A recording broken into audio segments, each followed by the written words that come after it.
कहानी की शुरुआत होती है एक किंगडम से, जहाँ पर हम एक छोटी सी क्यूट सी बच्ची को देखते हैं जिसका नाम एला होता है। अब एला की जो मदर होती है वो असल में एक फेरी होती है। यहाँ एला की मदर के साथ उसकी आंट भी रहा करती थी और एला की मदर और उसकी आंट दोनों ही फेरीज थी। यहीं पर हमें सबसे बड़ी फेरी के बारे में भी बताया जाता है और उसे जब ये पता चलता है कि एक फेरी के घर एक बेटी पैदा हुई है यानी कि एला, तो वो उसे जादू का तोहफा देने के लिए आती है। लेकिन उस बड़ी फेरी की एक खराब बात थी, हमेशा वो जादू करते हुए कोई गड़बड़ कर देती थी। और अब जब एला की मदर और उसकी आंट को ये बात पता चलती है कि बड़ी फेरी आ रही है, तो वो दोनों एला को छुपा देती है बड़ी फेरी से। लेकिन फिर भी वो एला को उस बड़ी फेरी से नहीं बचा पाते और वो घर में आते ही एला को ले लेती है। और जब वो बड़ी फेरी एला को कोई गिफ्ट देने लगती है तो वो बच्ची यानी कि एला जोरों से रोने लगती है। और अब ये देखकर वो बड़ी फेरी काफी परेशान हो जाती है, इसीलिए वो अपना जादू करती है और एला को चुप करवा देती है। उसके जादू से अचानक से एला चुप हो जाती है और सो जाती है। ये देखकर वो बड़ी फेरी एला को ये गिफ्ट देती है कि एला हमेशा ही दूसरों की बात मानेगी। ये सुनकर एला की मदर और उसकी आंट उस बड़ी फेरी से नाराज हो जाती है और कहती है कि हमेशा लोगों की बात मानना ये अच्छा गिफ्ट नहीं है। ये सुनकर वो बड़ी फेरी कहती है कि अब तो मैंने ये गिफ्ट दे दिया है तो इसीलिए अब मैं इसे वापस नहीं ले सकती। ये कहने के बाद वो बड़ी फेरी वहाँ से चली जाती है और अब इसी ब्लेसिंग यानी कि इसी गिफ्ट के साथ एला को अपनी जिंदगी गुजारनी पड़ती है। और अब दिखते ही दिखते एला बड़ी हो जाती है, लेकिन इस गिफ्ट की वजह से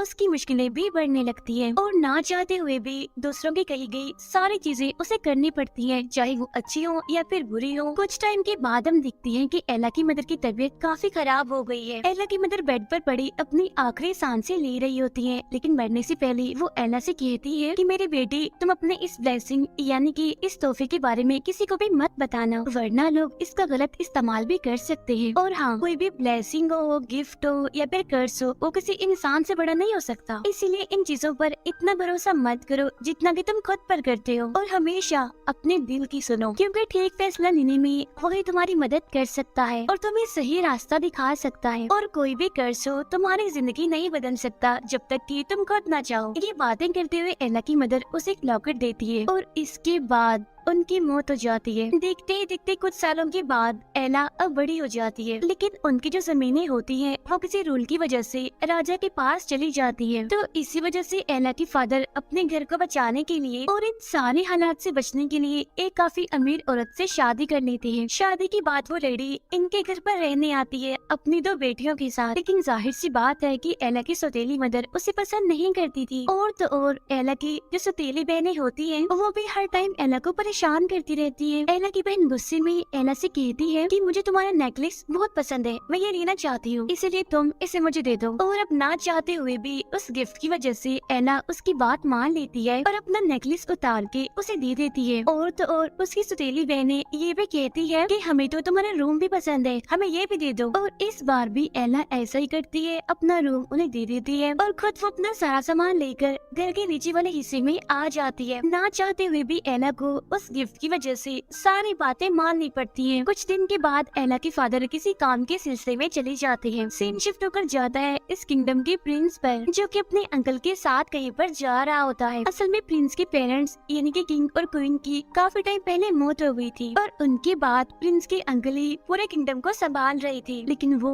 एक अच्छा राजा नहीं था, क्योंकि वो काफी बेईमान था। वो लोगों की जमीनों पर कब्जा कर लिया करता था और उन जमीनों के जरिए वो पैसा कमाया करता था। लेकिन इस बारे में प्रिंस को कुछ पता नहीं होता और बहुत जल्द प्रिंस ही किंग बनने वाला था। एक दिन एला अपने एक दोस्त के साथ मार्केट आई होती है। यहीं पर प्रिंस भी अपनी स्पीच देने के लिए आया होता है। प्रिंस को इस शहर की सारी लड़कियां काफी पसंद करती थी, वो तो जैसे उसके लिए पागल थी। और यहाँ प्रिंस को देखने के लिए एला की सौतेली बहनें भी आई होती है, लेकिन जो एला थी वो इन सारी लड़कियों जैसी बिल्कुल भी नहीं थी और उनकी जमीनें जाने की वजह से वो प्रिंस पर काफी गुस्सा करती है। इसीलिए एला और उसकी दोस्त प्रिंस के खिलाफ नारे लगा रही होती है। और जब प्रिंस ये देखता है तो उसे ये बुरा नहीं लगता, बल्कि वो एला को देखते ही उसे पसंद करने लगता है, उसकी तरफ अट्रैक्ट होने लगता है कि इस भीड़ में आज ये पहली ऐसी लड़की है जो पागलों की तरह मेरे पीछे नहीं पड़ी हुई बाकी लड़कियों की तरह और सोच समझ कर ही बातें कर रही है। लेकिन जब एला की सौतेली बहन ये देखती है तो वो काफी गुस्सा करती है एला पर और उसे घर जाने के लिए कहती है। और अब इसीलिए एला को उसकी बात माननी पड़ती है, इसीलिए वो अपने घर के लिए जाने लगती है। स्पीच खत्म होने के बाद प्रिंस भी अपने घर जाने लगता है, लेकिन सारी लड़कियां जो उसके पीछे पागल थी स्टेज को तोड़कर प्रिंस की तरफ जाने लगती है। लड़कियों को अपनी तरफ आता हुआ देखकर प्रिंस वहाँ से भाग जाता है जंगलों की तरफ, जबकि सारी लड़कियां अभी भी उसका पीछा ही कर रही थी। अब एला भी उसे जंगल से जा रही होती है, लेकिन जाते जाते प्रिंस गलती से एला से टकरा जाता है। लेकिन इससे पहले कि एला शोर मचाती, प्रिंस उसके मुंह पे हाथ रख लेता है और वो दोनों एक जगह पर छुप जाते हैं, जिसके बाद लड़कियों का वो ग्रुप दूसरी साइड पर निकल जाता है। अब इस वजह से एला को काफी गुस्सा आता है और वो वहाँ से जाने लगती है, लेकिन प्रिंस को ये बात पता नहीं होती कि आखिर एला इतना गुस्सा क्यों है। इसीलिए प्रिंस बार बार एला से पूछने की कोशिश करता है कि एला आखिर ऐसी क्या बात है, मुझे बताओ तो सही, तुम इतनी नाराज आखिर क्यों हो। लेकिन एला उसकी किसी भी बात का जवाब नहीं देती और उसे इग्नोर करती है। तब ये देखकर प्रिंस जोर से एला से कहता है रुक जाओ वहीं पर, और अब एला उस गिफ्ट की वजह से वहीं पर ही रुक जाती है प्रिंस की बात मानकर। लेकिन तभी हम देखते हैं कि सामने से एक कैरेज तेजी से आ रहा है और वो अब एला की तरफ से बढ़ रहा था। अब उस गिफ्ट या फिर कहें कि उस कर्ज की वजह से एला अपना कदम भी वहाँ से नहीं हिला पा रही थी। लेकिन इससे पहले कि वो कैरेज एला को हिट करती, और अब ये देखते हुए प्रिंस तेजी से एला की तरफ आता है और वो एला को पकड़ के साइड में आ जाता है। इस तरह से एला की जान बच जाती है। जैसे कैरेज जाता है वो दोनों उठ जाते हैं, लेकिन इससे पहले कि एला कुछ बोलती, वहाँ पर उसकी दोनों सौतेली बहनें आ जाती हैं। यहाँ पर एला की बड़ी बहन उससे अपनी छोटी बहन के साथ घर जाने के लिए कहती है और उनको भेजने के बाद खुद वो प्रिंस से बात करने की कोशिश करती है, लेकिन प्रिंस जो कि उससे बात करने में इंटरेस्टेड नहीं था, इसीलिए वो उसे इग्नोर करते हुए वहाँ से भाग जाता है। अब यहाँ पर जो एला की बड़ी बहन होती है उसे भी कुछ अजीब लगने लगता है कि हालांकि एला मेरी सौतेली बहन है, लेकिन फिर भी वो मेरी हर बात क्यों मान रही है। अब इसी चीज का फायदा उठाते हुए एला की बहन उसे एक दिन एक दुकान से जूता चुराने के लिए कहती है। अब हालांकि एला पहले तो काफी मना करती है, लेकिन जैसे उसकी बहन के मुँह से ये निकलता है कि एला जूते चोरी करो, तो तब एला उसकी बात मान लेती है और उन जूतों को वो चुरा कर अपने पास रख लेती है। अब इस तरह से करके वो दोनों बहनें एला से काफी चोरियां करवाती है, लेकिन एला को चोरी करते हुए एक सिपाही देख लेता है, इसीलिए वो एला को पकड़ने के लिए जाता है। तब अपनी जान बचाने के लिए एला वहाँ से काफी भागती है, लेकिन एला ज्यादा देर तक बच नहीं पाती और पुलिस उसे पकड़ लेती है। उसे हैंडकफ्स लगाकर पुलिस उसे जेल में ले जाती है। और अब एला की सौतेली बहन को ये बात पता चल गई थी कि किसी वजह से एला उसकी हर बात मानती है। एला की स्टेप मदर उसे बाद में जेल से छुड़ाकर लाती है और जब एला घर होती है तो वो उसे काफी डांटती है, लेकिन सच बताने की बजाय एला की सौतेली बहन जानबूझकर उसके कान में कहती है कि एला तुम कहो कि ये चोरी करने के लिए तुम्हें तुम्हारे दोस्त ने कहा था, यानी जो तुम्हारी बेस्ट फ्रेंड है। अब हालांकि एला ऐसा कहना तो नहीं चाहती थी, लेकिन फिर भी मजबूरन वो अपने दोस्त का नाम ले लेती है, क्योंकि उसने हमेशा ही दूसरों की बात मानी थी। और फिर जब एला की बेस्ट फ्रेंड उससे मिलने के लिए उसके घर पर आती है, तब एला की मदर जबरदस्ती एला को उसे दोस्ती तोड़ने के लिए कहती है। और अब यहाँ पर एला ना चाहते हुए भी अपनी दोस्त का दिल तोड़ती है और कहती है कि अब हमारी दोस्ती नहीं रह सकती, तुम जा सकती हो यहाँ से।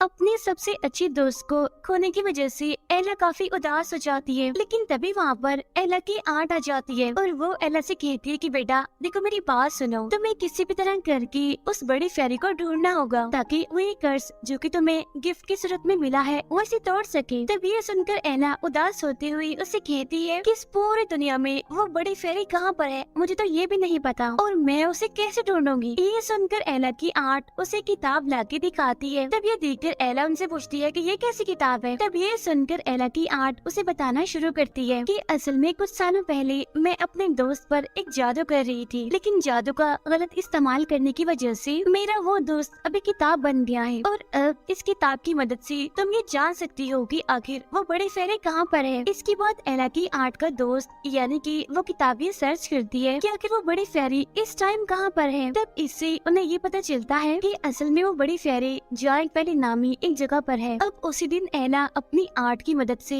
वो घर छोड़ देती है, लेकिन बड़ी फेरी को ढूंढने के लिए वो अपने पास उसी किताब को भी रख लेती है। असल में वो किताब बिल्कुल एक मैप की तरह ही काम करती थी और वो किताब हमें ये बता सकती थी कि इस टाइम दुनिया का कौन कौन सा इंसान कहाँ कहाँ पर है। और इसी को फॉलो करते हुए एला बिल्कुल ठीक रास्तों पर जा रही होती है, लेकिन जब एला जंगल से गुजर रही होती है तो उसे किसी की चिल्लाने की आवाजें सुनाई देने लगती है। ये आवाज असल में एक एल्फ एल्फ की होती है, जिसे दरअसल कुछ लोगों ने बांधा होता है और वो लोग उसे परेशान कर रहे थे। तो वहाँ पर आकर एला उन पर गुस्सा करने लगती है और कहती है कि तुम लोगों ने इसे क्यों बांधा हुआ है, छोड़ो इसे, आजाद करो। तो वो लड़की एला का मजाक बनाते हैं और उसे कहते हैं, लो देख लो, ये लड़की हमारी टांग तोड़ने वाली है। लेकिन उस गिफ्ट की वजह से एला सच में यहाँ पर ऐसा ही करती है और एक एक करके उन सबकी टांगे तोड़ने लगती है। वो उन सबको काफी मारती है और उस एल्फ को आजाद कर लेती है। अब यहाँ पर वो एल्फ अपनी कहानी बताने लगता है। वो बताता है कि दुनिया में लोग एल्फ को ऐसे जानते हैं कि एल्फ लोगों को एंटरटेन करते हैं और एल्फ सिर्फ गाना बजाना और डांस कर सकते हैं। लेकिन असल में मैं एक लॉयर बनना चाहता था। लेकिन मुसीबत की बात तो ये है कि इस किंगडम में सिर्फ इंसान ही लॉयर बन सकते हैं। वो कहता है कि इस बारे में मैं काफी अपसेट हूँ और बहुत जल्द मैं इस बारे में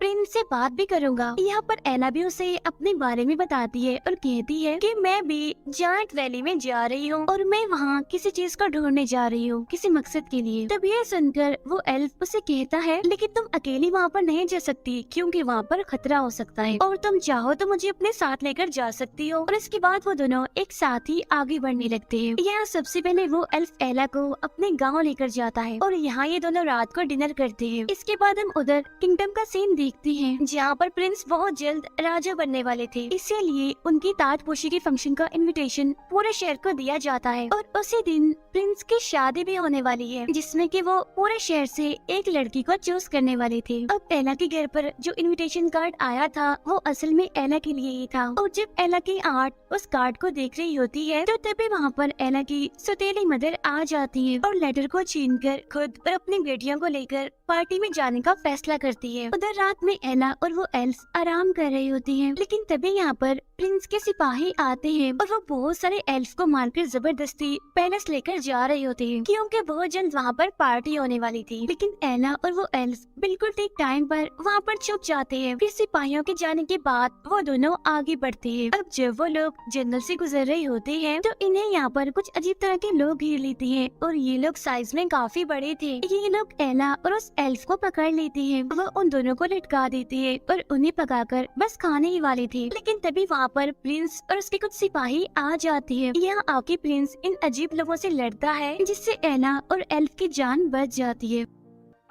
असल में ये अजीब लोग वही होते हैं जिसने काफी सालों पहले प्रिंस के पेरेंट्स को मारा था। अब हालांकि प्रिंस को इन लोगों पर काफी गुस्सा था, लेकिन इसके बावजूद भी वो इन लोगों को नहीं मारता, बल्कि वो उन्हें सुधरने के लिए एक आखिरी मौका देता है और वहाँ से जाने के लिए कहता है। अब ये देखकर एला को काफी हैरानी होती है। इसके बाद प्रिंस एला से कहता है कि तुम यहाँ पर क्या कर रही हो, क्या तुम कहीं पर जा रही हो, और अगर जा रही हो तो कहाँ पर। तब एला उसे बताती है कि असल में मैं अपनी फेरी गॉड मदर को ढूंढने के लिए जा रही हूँ, जो कि एक वैली में है और उस वैली का नाम है जायंट वैली। तब ये सुनकर प्रिंस एला से कहता है कि मैं भी तुम्हारी मदद करने के लिए तुम्हारे साथ जायंट वैली जाना चाहता हूँ। अब हालांकि एला प्रिंस को अपने साथ ले जाना तो नहीं चाहते, लेकिन उस एल्फ के कहने पर एला को प्रिंस की बात माननी पड़ती है। जी हाँ, प्रिंस अपने सिपाहियों के साथ इन्हें जायंट वैली छोड़ने के लिए जाते हैं, जहाँ पर ये सारे लोग ही एक साथ सफर करते हैं। अब रास्ते में मौका देखकर वो एल्फ प्रिंस से कहता है कि प्रिंस, मैं आपसे कुछ कहना चाहता हूँ। असल में मैं एक लॉयर बनना चाहता हूँ, न कि बाकी एल्फ की तरह एंटरटेनर, लेकिन किसी रोल की वजह से सिर्फ इंसान ही लॉयर बन सकते हैं। तब इस बात के बारे में ना जानते हुए प्रिंस उस एल्फ से कहता है कि इसमें मैं तो कुछ नहीं कर सकता क्योंकि ये सारे मैटर मेरे अंकल देखते हैं और जब मैं राजा बनूंगा तो मैं देख लूंगा कि क्या करना है। अब प्रिंस का ये जवाब सुनकर एला उसे समझाती है कि आप कोई मामूली तो नहीं है, आप प्रिंस हैं, आप भी तब्दीली ला सकते हैं और अभी से ही तुम्हें लोगों की मसलों को सुनना चाहिए, उन्हें सॉल्व करना चाहिए। और अब एला की यही बात प्रिंस को काफी पसंद आती है। कुछ ही टाइम के बाद ये तीनों अपना सफर खत्म करते हुए अपनी मंजिल पर पहुंच जाते हैं, यानी जायंट वैली में। यहाँ के जायंट्स को हम देखते हैं जो कि साइज में काफी बड़े थे, लेकिन इसके बावजूद भी राजा के बहुत सारे सोल्जर्स उन जायंट्स को मारकर उनसे काम करवा रहे थे। अब यहाँ पहुँचने के बाद एला को ये पता चलता है कि वो बड़े फेरी तो यहाँ पर है ही नहीं। अब क्योंकि एला को यहाँ पर बड़ी फेरी नहीं मिली थी, इसलिए वो यहाँ से जाने लगती है। लेकिन इस टाइम यहाँ जायंट वैली में एक फंक्शन चल रहा था, इसलिए प्रिंस को आज रात यहीं पर स्टे करना था। इसलिए प्रिंस यहाँ पर एला से काफी रिक्वेस्ट करता है कि प्लीज एक दिन की तो बात है, आज हम यहाँ पर रुक जाते हैं, कल चले जाएंगे। अब प्रिंस के ऐसा कहने की वजह से एला को ना चाहते हुए भी यहाँ रुकना पड़ता है। यहाँ पर जायंट्स का किंग और प्रिंस आपस में बातें कर रहे होते हैं और जितनी भी यहाँ पर प्रॉब्लम्स होती है वो उनको सॉल्व सॉल्व कर लेती है। ये देखकर एला को दोबारा से प्रिंस पर यकीन होने लगता है। यहाँ वो इस फंक्शन में काफी एंजॉय कर रहे होते हैं और अब यहाँ एला को भी प्रिंस पसंद आने लगता है, इसीलिए वो दोनों यहाँ पर डांस कर रहे होते हैं। एला यहाँ पर प्रिंस से कहती है कि मैं अपनी गॉड मदर यानी कि बड़ी फेरी को काफी टाइम से ढूंढ रही हूँ और उन्हें ढूंढते हुए मैं यहाँ तक आ गई। ये सुनकर प्रिंस उससे कहता है कि मैं तुम्हारी मदद कर सकता हूँ। असल में मेरे किंगडम में सभी लोगों के रिकॉर्ड्स हैं और वहीं से हमें बड़ी फेरी के घर का पता मिल सकता है। और अब ये सुनकर एला को काफी खुशी होती है और फिर अगली ही सुबह ये लोग अपने किंगडम वापस आने के लिए निकलते हैं। यहाँ आने के बाद प्रिंस एला को अपने महल लेकर आता है। यहाँ इस टाइम महल में एला की सौतेली माँ और उसकी सौतेली बहनें भी होती हैं। यहाँ पर प्रिंस एला को उस रूम में लेकर आती है जहाँ पर सभी लोगों के रिकॉर्ड्स थे। यहाँ पर आने के बाद एला बड़ी फेरी के बारे में पता लगवाने की कोशिश करने लगती है। ताजपोशी से पहले प्रिंस अपने अंकल से मिलने आती है और उनसे कहती है कि मुझे एला बहुत पसंद है और मैं उसी से ही शादी करूंगा। लेकिन प्रिंस के अंकल ये सुनकर ज्यादा खुश नहीं होते क्योंकि वो खुद ही इस किंगडम का राजा बनना चाहता था, यानी कि वो हमेशा ही अपना कंट्रोल रखना चाहता था और यही वजह थी कि प्रिंस की शादी से वो खुश नहीं होता। तो अब इसी मकसद के लिए एला को अपने रास्ते से हटाने के लिए वो उसकी दोनों सौतेली बहनों को अपने पास बुलवाता है मिलने के लिए।